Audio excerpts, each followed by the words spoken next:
Good evening. A dam breach forced new evacuations and fresh anxiety here today, just as days of relentless rain and flooding began to subside. The Palmetto State has been absolutely hammered over the past few days with rain. As you can see, the floods are devastating and heartbreaking. We were married December 13th of 2014, so we've been married roughly 9 months when the flood occurred. So he deployed in June of 2015 to Afghanistan for a 10-month tour. We'd heard about the flood coming probably midweek that week. We knew heavy rains were expected. I never imagined we would flood.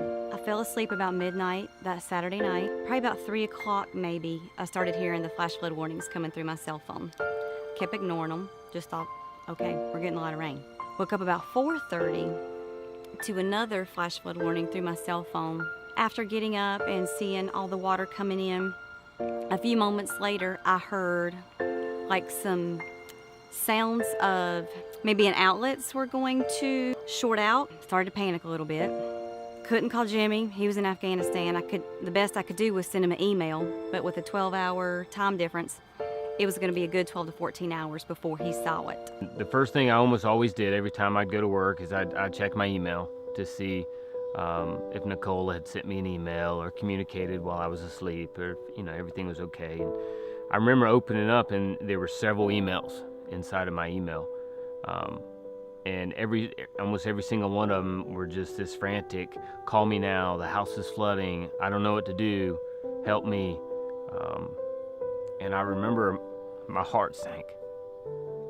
I didn't really know how to react. I kind of freaked out a little bit. I started gathering important documents. I grabbed everybody's birth certificate, social security cards, our marriage license, and put it on the bed because that was the highest thing in the house. We had water coming up to my mid-calf, so that was probably 6 inches coming in probably 20 to 30 minutes after waking up. When I went to leave the house, the water was up to my knees in the front yard.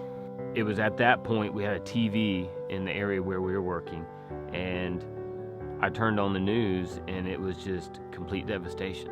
And it was so incredible because I'd never seen my home, Columbia, like that, 7,000 miles away from my family. I can't comfort my wife. I can't hold her. I can't hold my kids and tell them everything's gonna be okay. And it was hard. But I knew the first thing I needed to do was to call the insurance company. So I received a call from Jimmy Loftus. He was a soldier stationed in Afghanistan, and I could tell by the tone of his voice that he was extremely desperate, and there's not much he could do from so far away. Joel's voice was so calming. He could tell that I was upset and that I didn't really know what to do or what the next step was. I said, Chris, we need to go out there and look at this house because he doesn't have time to wait for the insurance company. We had to get out there as quickly as possible to get their personal property out of the house, as they only had building coverage on their flood policy. And Chris and Joel offered to bring volunteers Friday, which they did. They said they'll be there at 9 o'clock in the morning. I pulled up at 5 minutes to 9, and they're already there with a full crew of people. They already had the carpets pulled up when I got there within a few hours. There were probably about 30 people that I had never met offering help to clear our belongings out of the house.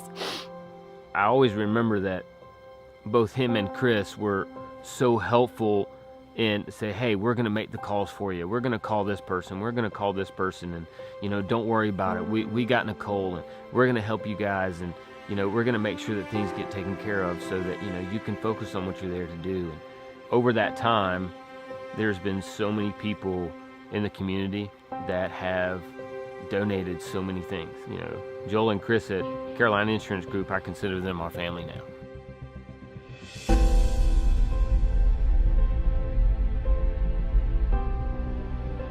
And it's sometimes hard to sit here and think that just a year ago, we were in a situation where we didn't know where we were going to live. End of January of this year, 2016, we closed on our new house in Chapin. We are no longer in a flood zone, so we don't have to worry about any other damage like that occurring, and we basically got our dream house.